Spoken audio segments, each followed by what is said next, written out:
Hello everybody, welcome back. Hope you enjoyed that break. Give me a wave and a cheer if you got up and moved around during that break. Woohoo! Great stuff. Well, during the break, I used my time wisely and I found out that I'm actually 16 and a half hands tall. And if you remember rightly, I set Charlton Manor the task of finding out the average height of all the children in hands in their classroom. So let's go over to Charlton Manor now and find out the average height of Miss P's class. 21.375.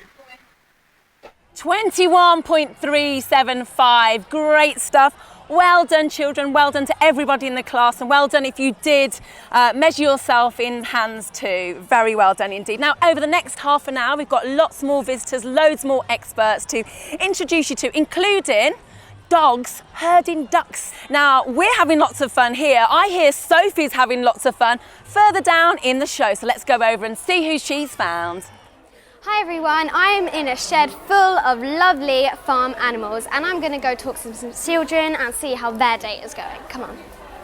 So hello, what school do you go to? Dogsford Academy. Dogsford. And do you all go here? Yeah. Yeah. What would you say is your favourite thing that you've seen today? Seeing the baby goats. The baby goats. Why do you like the baby goats? Because they're super cute and they run around really fast. Yeah, we saw them earlier. They are very cute. Okay, let's come over here. What would you say is your favourite animal at the show today? The horse. The horses. Why do you like the horses? Because they're really massive ones and then little baby ones. There were. I saw some of them earlier. I really liked the little cute white one. It was good, wasn't it? Okay, let's come here. Do you prefer being here or in the classroom, would you say? Here. Here. Why do you like being here? Because it's more fun. It is more fun. There's so much to do. What would you say is your favourite part? When we went to see the sheep show. The sheep show. Oh, have you seen them being sheared yet? Yeah. You have. It's really good, isn't it? Let's go here. What's your name? My name's Navjot. Oh, hello. What would you say would be good for me to see? The dogs and duck show. The dogs and the ducks. Okay, were they running really fast? Yeah, they're doing like lots of stunts and that. Oh wow, I definitely have to see that then. Thank you so much everyone for talking to me. I think it's time that we go back to Sam now.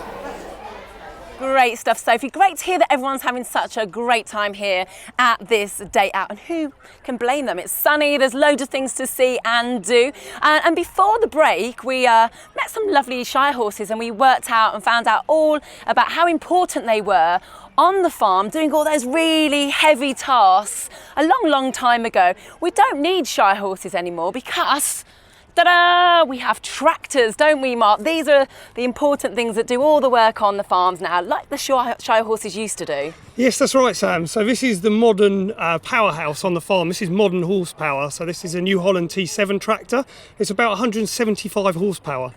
I love the way that we still measure the power of tractors in horsepower. Indeed. Did it come from the horses? It did essentially, yes. Yeah, I mean, traditional methods use horses. Now we use a much more powerful and comfortable machine. So as when we used to use horses, people used to have to sort of steer them and work them.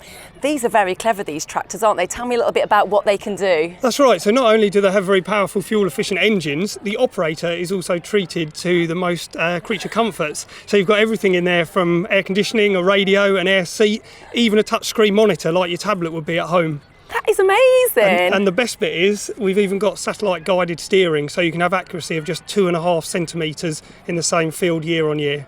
Wow, and that is all done by a computer inside there rather than the farmer. It is, that's right. But of course the farmer's then left to look at things to do with the machine he's using behind the tractor rather than concentrate on the steering. Yeah, because we have got a huge, big red thing that's attached to this tractor. Not very technical, I think. But I'm guessing this is the equivalent to some of the old bits of machinery we saw earlier on that used to be attached to the back of the horses. Yes, that's right. So the machine on the back is a baler, and what that's essentially doing is packing the material into a big rectangular square shape, and then it can be hauled, transported and stacked back at the farm.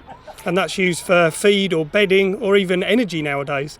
Great stuff. It's really good. There's some amazing tractors here. This is a whopping one. I didn't realise they were so big. Yeah, no, they are, but remember they're still got a light footprint on the land because they're on big wide tyres, so they can transmit that power with no problems and limited soil compaction. Fantastic. Thank you so much. I might get in and, well, I won't have a little drive. I'm sure you won't let people have a little look around in a little while. I hear Sophie has found something very interesting though, so let's go back over to my partner in crime. Hi Sam, hi everyone. I'm here with Chrissy who looks after the alpacas. Unfortunately there are no alpacas here today, but we do have some footage for you. So Chrissy, where do alpacas come from? Alpacas originate from South America, Chile and Peru. And they've been over here for a long while now, and they've been bred over here for quite a while now. Oh. Very popular. Yes. So I've heard that alpacas click their tongues. So if they were here now and they were clicking, what would that mean? Well, usually when alpacas click, it's usually when it's a mother to a baby cria. Okay. When they're in the herd in the field, they usually hum. It's like a humming noise they make. Yeah.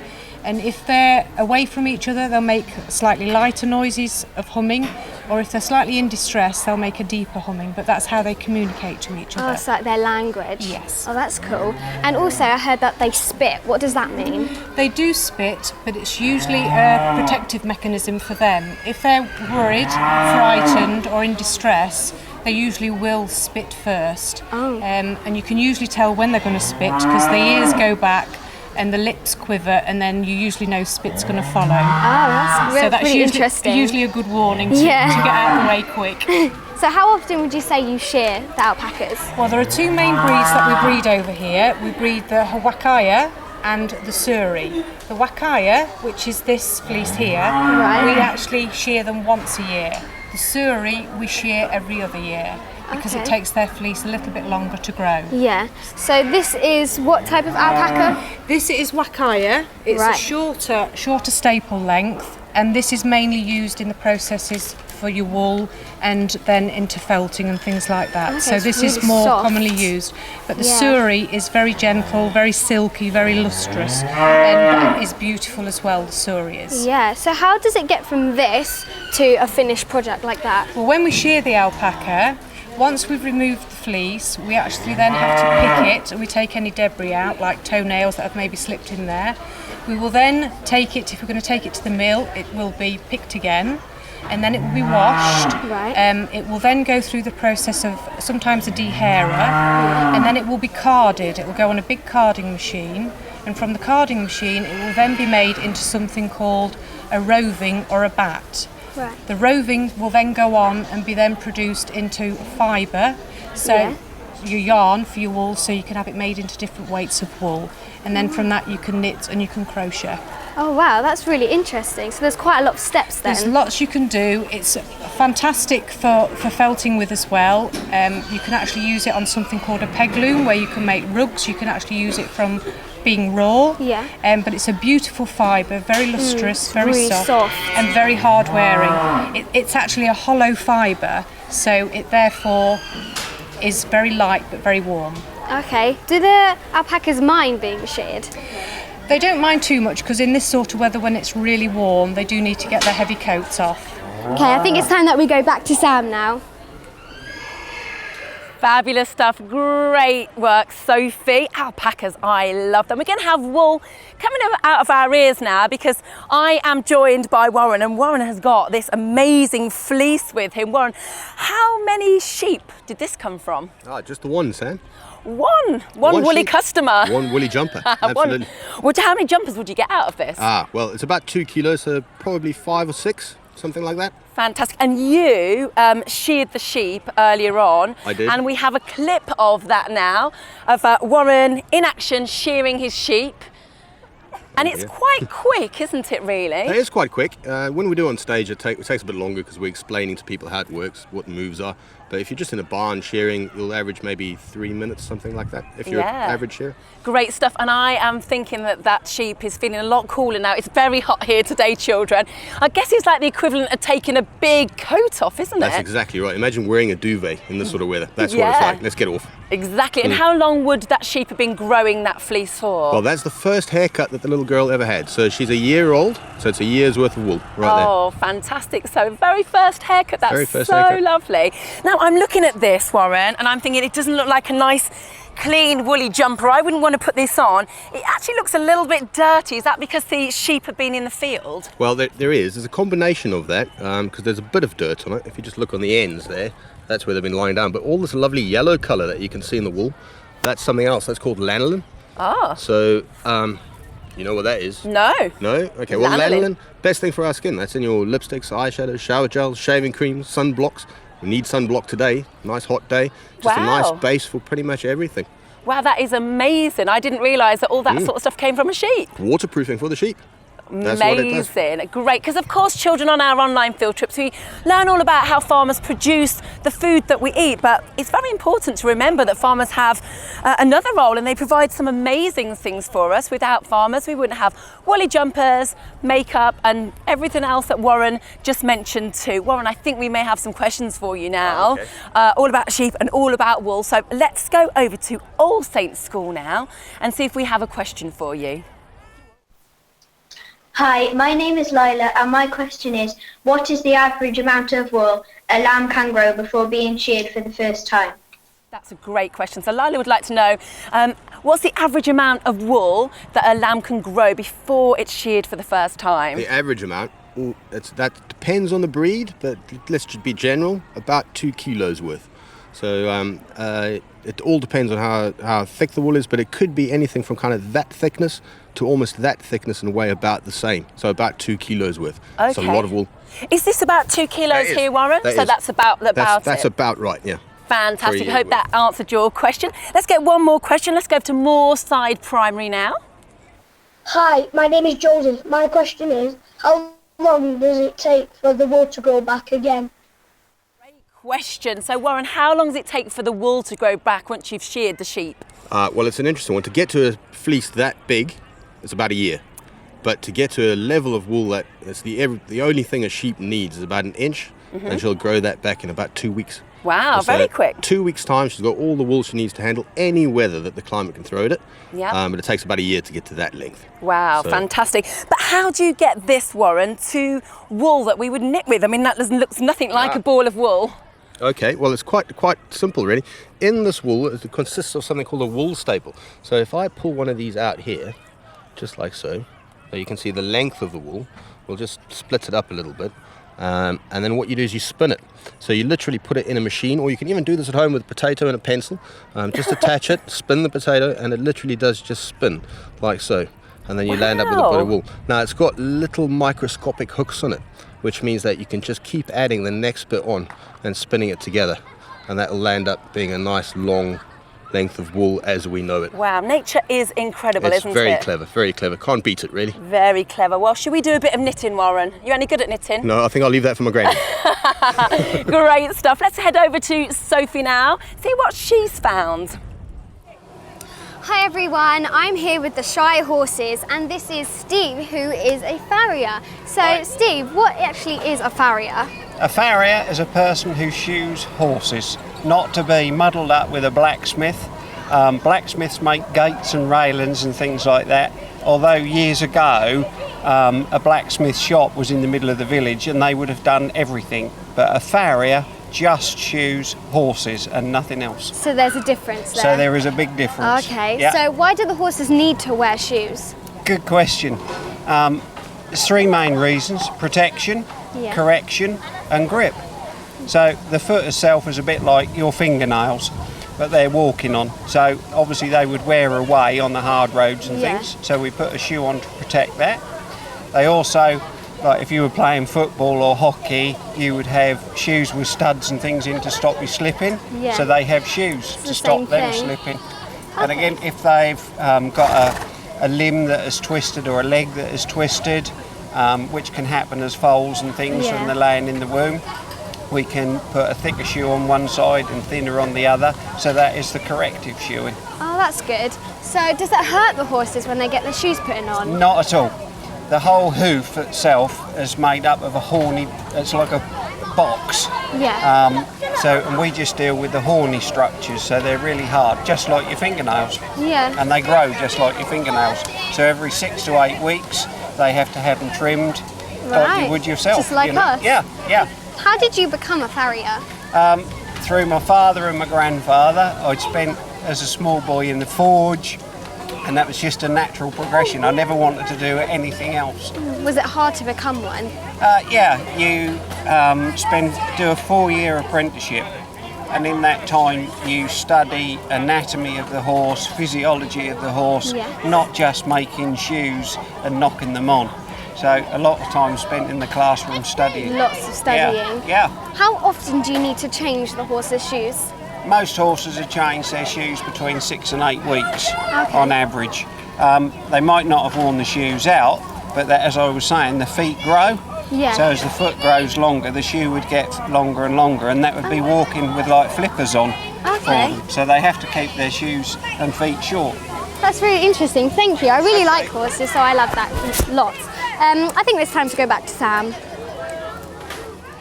Thank you so much, Sophie. I'm so glad that Sophie got to meet those lovely Shire horses, because I know she loves animals, and they were amazing creatures. And great to find out a little bit more about what they wear on their feet.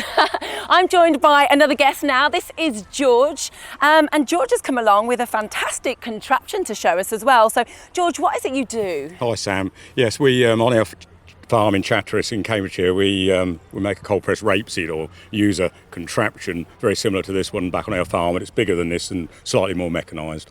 Okay, so I have heard the word, or I know the word rapeseed. Is it those beautiful fields full of yellow flowers we see when we're driving around? Yes, those golden fields in May that you see come out all over the place, that lovely scent, and it's a lovely crop for bees and insects as well. It's nearing its maturity now, and we'll soon be in with the combines, and we'll soon be on to the new crop pressing. Fantastic. I'm sure the children have seen rapeseed while they've been out and about. Now, recently we went to Spain, and we did an online field trip all about olive oil, and when I learned while we were there that we can't grow olive oil, or we can't make olive oil here because we can't grow olives, but is rapeseed something we do over here, obviously? We can't grow olives, no, and we can't make olive oil, but we can make some cracking alternatives, and it will beat olive oil hands down any time. Fantastic. Can you show us how it's made then? So how do you get the oil from those flowers? Yes, I can. This is a miniature press. Normally it would have an electric motor on it, but this one's a hand one. Now it's probably not going to work. Need your muscles for this. Slightly unstable, but yep. If you can see the pulp is being extruded out of the end in a pellet form, and the oil is gently dropping from the filters underneath there. So these kind of pellets that are coming out, they look like animal feed to me. If anyone's got an animal, is that what they're used for? There's basically three uses for them. There's only 2 uses we use them for, and we can either use them as an animal feed, or we can use them as a fuel. It depends what the comparative prices of energy and fuel and energy and animal feed is. And this is the lovely oil that comes out. The golden oil it looks that we make, absolutely lovely. Can I try some? I'd be delighted if you tried some. Yeah, okay. Fabulous stuff. There we go. Let me try. Looking after you. Okay. That's lovely. It's got a bit of a nutty flavour to it, hasn't it? It's a lovely, slightly subtle nutty flavour, and it's ideal for dressings. It's got a slightly higher burn point than olive oil, so you can cook easier with it, stir frying, and that's perfect. It's just fantastic. It's lovely. It's a wonderful oil. Yeah. Fantastic. Thank you so much, George. Rapeseed oil. Fantastic. Right, I hear that Sophie has found something very, very interesting at the other end of this whole field. So let's go and find out what she's tracked down. Everyone, I'm outside the Shire horses and it is really smoky, so I'm going to go talk to 3 lovely children. So what school do you go to? Discovery Primary School. Oh, do you all go here? Yeah. Okay. What's your name? I'm Hadika. Hello. What would you say is your favourite thing that you've seen today? The horses, because they were really interactive with each other, and I like to smell of the stuff. So I really like the horses. Yeah. They're quite cute as well, even though they're quite big. Yeah. So what was your favourite bit? I like playing with the dogs because the dogs were really cute, and I made a friend dog. Oh, a friend. What was your friend's name? I don't know. You don't know? It's No, just a he nice was friend. asleep, and then he woke up, and then he laid on me, kind of. Oh, that's so cute. Was he nice and fluffy? Kind Or of. not really? No, not really. Was he a good dog though? Yeah, Oh, that's good. I have to get to see the they're dogs brave. as well. They are brave, yes. Because a lot of people play with them. Let's come over here. What's your name? Jamie. Hi, Jamie. What was your favourite animal that you've seen here today? Probably the dogs, because I really like dogs. The dogs as well. That your favourite animal? Yeah. Oh, I love dogs too, but cats are also quite nice. Okay, have you been here before? Not really, and it was a really good place for children to come here. Yeah, it is, isn't it? There's Yeah. loads of activities Yeah. and really fun things to do. I've loved it. Okay, guys, can you give everyone watching, all the children, everyone, a nice big cheer to show how much fun you're having today? Come on, really loud. Okay, through 1. That was really loud for just 3 kids. Thank you so much. That's time to go back to Sam. Great stuff, Sophie. Thank you so much. You're having a fantastic time out there, as is all the children here today.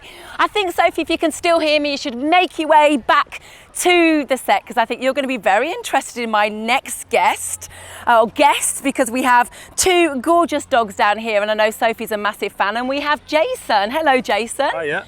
So what is it you do, and what are these lovely dogs for? Basically, I do a dog and duck show, and these 2 guys are the star performers. We have Nora and Sid. They're both border collies that round up the ducks. Fantastic. Hello, Nora. Hello, Sid.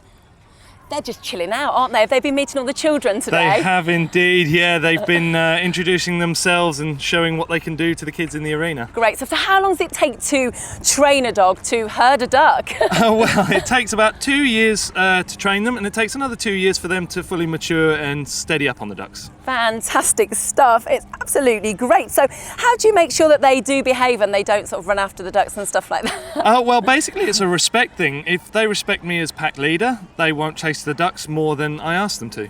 That is so good. And can you train any dog to do a trick like this? Yeah, with enough time and understanding, you can. Yeah, it's encouraging the right behaviour in the right dog. Really, really good. So you have been doing your show over there. I can't wait to see it. I'm going to come and take a little look later on.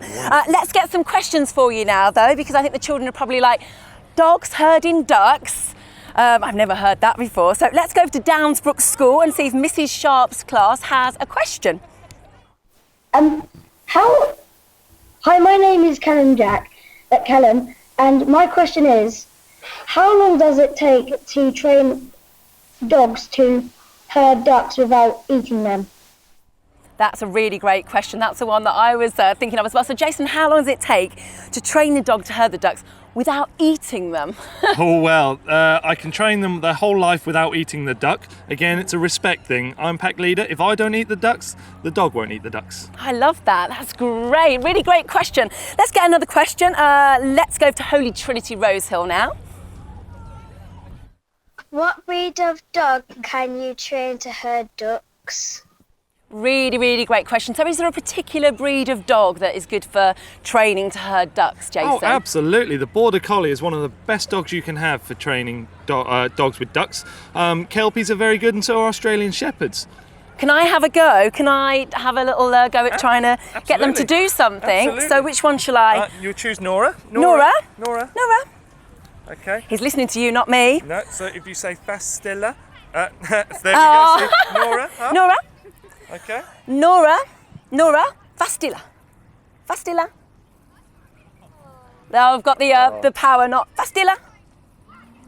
Yay! Well done. Jason, I think that was more you than me, but I will take it. I will absolutely take it. That's so good. Have you got any advice for some of the children that may have a dog as a pet at home for maybe training them? Absolutely. If the children at home want to train their dog, learn the language of the dog, understand the dog, don't force your language onto the dog, take time and patience, make sure the dog is calm and you're confident with it, and you can get your dog to do anything. Fantastic. Can you get your dog to do anything?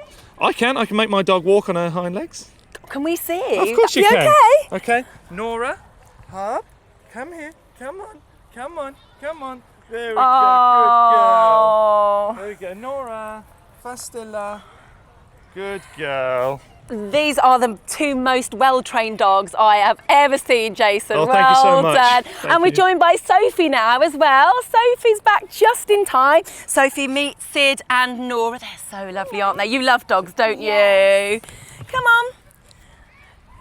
You've been doing a great job, Sophie. While you're stroking the dogs, can you just tell me what your favourite thing has been about today? I really liked the birds of prey because there's so much to learn about them. Great stuff. I think my favourite part, actually, Jason, not just because you're here, is meeting your wonderful dogs. Oh, thank you so much. Well, I put a lot of time and effort into them, so they're nice and calm, and I'm so happy you like them. You don't want one of them to come home with me? Oh, you'll have to ask my wife first. Oh no, okay. I'll have to get my own dog and train it. Yes, absolutely. But thank you for the tips, and thank you so much, children, for watching today. We're almost running out of time. We've just got enough time to come to each of you to find out what you have enjoyed the most about today. So let's go to All Saints School in Barry to find out what Miss Webb's class has enjoyed the most about today. Hi, my name is Maisie. My favourite part was measuring each other using hands. Fabulous stuff. So All Saints School have really enjoyed measuring themselves in hands. Great work, children. Let's go to Moorside Primary now and see if Mrs. Powell's class can tell us what they've enjoyed the most today. Hi, my name is Sadie. My favourite part today was seeing Freddie the horse. Oh, fabulous. So Moorside loved meeting Trevor the horse. Fantastic stuff. Let's go over to Downsbrook School now and see if Mrs. Sharps have had a really good time today watching us. Hello, my name is Ebony. I have learned that there is no difference between the health of goat's milk or cow's milk. I have also learned that you can make 5 or 6 jumpers from one sheep. Fantastic. So Downsbrook School have really enjoyed learning all about the sheep, how they're sheared and how you can make about 5 or 6 jumpers out of the sheep. Great stuff. Let's go over to Holy Trinity Rosehill now and see what Mr. Waller's class has enjoyed the most today. I've really enjoyed today's online field trip, and I have also enjoyed learning about what foods come from which animals. Fantastic. So Mr. Waller's class enjoyed learning about how what food comes from all the different animals we've seen here today. Great learning. Thank you all for watching and learning with us today, children. We hope you've enjoyed the day here in Peterborough. I know we all have. It's been absolutely great, and thank you so much to everybody who has watched and learned along with us on all the online field trips that we have done throughout the course of the year. Thank you for taking part. We'll be back in the autumn with some more food adventures, starting with a show all about earthy root vegetables on the 17th of September. So we'll see you then. In the meantime, why not try your hand at cooking your very own recipes from all over the world with our summer series, Let's Cook Along, which is starting in the summer holidays. You can see the children on screen having lots of fun and having a great time in the kitchen. So why not join in? That's it from us here at this amazing day out. Thank you so much for watching us. Have a great summer, and we'll see you in the autumn. Bye. Bye.